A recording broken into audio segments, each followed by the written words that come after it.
Majunya Gibran Rakabuming Raka di kontestasi Pilpres mendampingi Prabowo dinilai sebagai bentuk politik dinasti yang tengah dijalankan oleh keluarga Presiden Joko Widodo. Ditambah dengan putusan Mahkamah Konstitusi yang bagi sebagian warga ataupun orang sebagai langkah memuluskan posisi Gibran sebagai bakal calon wakil presiden.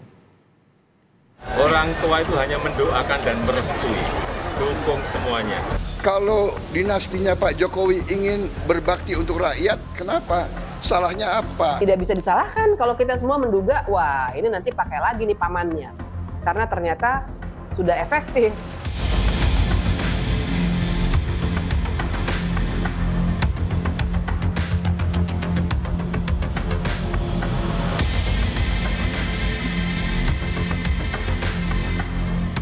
Presiden Joko Widodo merestui dan mendoakan Gibran menjadi cawapres Prabowo Subianto. Sebagai presiden, Jokowi mengaku tak ingin ikut campur dengan dinamika yang terjadi di dalam partai politik dan koalisi. Ya, orang tua itu hanya tugasnya mendoakan dan merestui. Tapi keputusan semuanya karena sudah dewasa ya. Jangan terlalu mencampuri urusan yang sudah diputuskan anak-anak kita. Bapak setuju nggak kalau Gibran? Setuju nggak kalau Gibran? Orang tua itu hanya mendoakan dan merestui, dukung semuanya untuk kebaikan negara ini.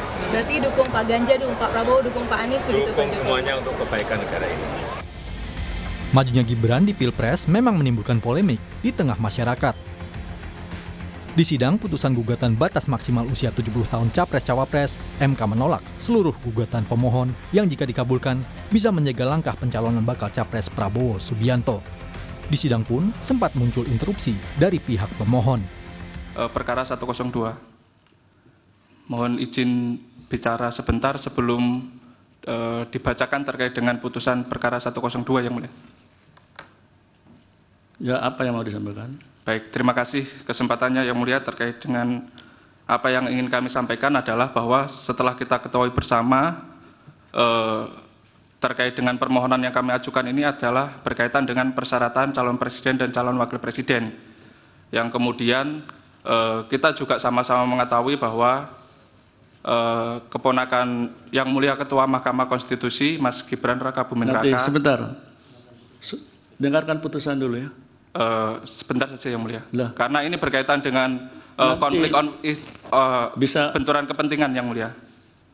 Jadi kami mohon yang mulia. Tunggu pembacaan putusan, ya. Dengarkan dulu, ya. Baik yang mulia, terima kasih. Kalau sidang putusan begini ini nggak ada interupsi. Tudingan itu jelas dibantah Ketua MK Anwar Usman. Terkait dengan pertanyaan rekan-rekan ataupun berita yang sudah begitu luas, luar biasa. Masalah konflik kepentingan dan sebagainya. Nah, rekan-rekan dipersilakan untuk membaca, mengkaji putusan Mahkamah Agung nomor 004/PUU _1/2003. Mulai dari situ kawan-kawan sekalian bisa mencermati apa sih makna konflik kepentingan, konflik of interest terkait dengan kewenangan Mahkamah Konstitusi.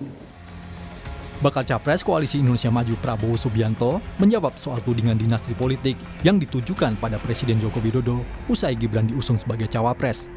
Prabowo bilang tidak ada salahnya dengan dinasti politik selama niatnya mengabdi untuk negara. Ya, saya terlalu tua, Gibran terlalu muda, ini itu, ya ini namanya politik Indonesia. Kadang-kadang tidak fair ya. Kita dinasti merah putih, kita dinasti patriot, kita dinasti yang ingin mengabdi untuk rakyat. Kalau dinastinya Pak Jokowi ingin berbakti untuk rakyat, kenapa? Salahnya apa? Jadi berpikir yang baiklah, berpikir positif. Litbang Kompas menggelar survei tentang dinasti politik Joko Widodo. Sebanyak 60,7% responden menyebut majunya Wali Kota Solo Gibran Rakabuming Raka yang merupakan putra sulung Presiden Jokowi di Pilpres 2024 sebagai bentuk politik dinasti. Sementara 24,7% lainnya menyatakan bukan bentuk politik dinasti dan 14,6% responden menyatakan tidak tahu. Pengajar dari Sekolah Tinggi Hukum Indonesia Jentera, Bivitri Susanti menilai, pemilihan Gibran Rakabuming Raka sebagai bakal cawapres Prabowo Subianto bisa menjadi batu sandungan di kemudian hari. Dugaan konflik kepentingan antara Gibran dengan Ketua Mahkamah Konstitusi Anwar Usman adalah hal yang tak bisa dihindarkan dalam kontestasi Pilpres 2024. Dan pamannya Gibran, Ketua MK, itu masih akan terus menjabat tuh. Sampai tahun depan juga masih menjabat. Jadi tentu saja tidak bisa dihindarkan nanti ketika masyarakat punya kecemasan yang sangat tinggi. Bahwa lagi-lagi apabila nanti di ujung ya, misalnya 2 putaran begitu, kalau misalnya 3 kan pasti ada 2 putaran ya. Nah, putaran kedua misalnya mereka masuk dan kemudian ada sengketa hasil, ya tidak bisa disalahkan kalau kita semua menduga, wah ini nanti pakai lagi nih pamannya. Karena ternyata sudah efektif untuk bulan ini begitu. Sejumlah advokat yang tergabung dalam Tim Pembela Demokrasi Indonesia atau TPDI melaporkan Ketua Mahkamah Konstitusi Anwar Usman ke KPK. Laporan itu terkait dugaan tindak pidana polisi dan nepotisme saat menangani uji material pasal 169 huruf Q Undang-Undang Nomor 7 Tahun 2017 terkait syarat batas minimal usia calon presiden dan calon wakil presiden.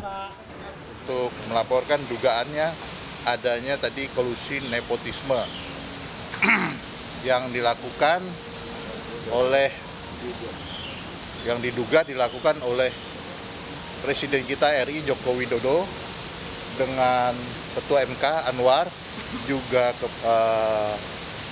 Gibran dan Kaisang dan lain-lain. Meski menuai pro dan kontra lewat jalur Mahkamah Konstitusi, akhirnya putra sulung Presiden Jokowi, Gibran Rakabuming Raka, dipinang bakal capres Prabowo Subianto sebagai bakal cawapresnya. Dalam Pilpres nanti, Gibran tentunya bakal berhadapan dengan PDI Perjuangan yang sebelumnya telah memilih Ganjar Mahfud sebagai bakal capres dan cawapres. PDI Perjuangan adalah partai yang mengusung dirinya menjadi orang nomor 1 di kota Solo. Tim Liputan, Kompas TV.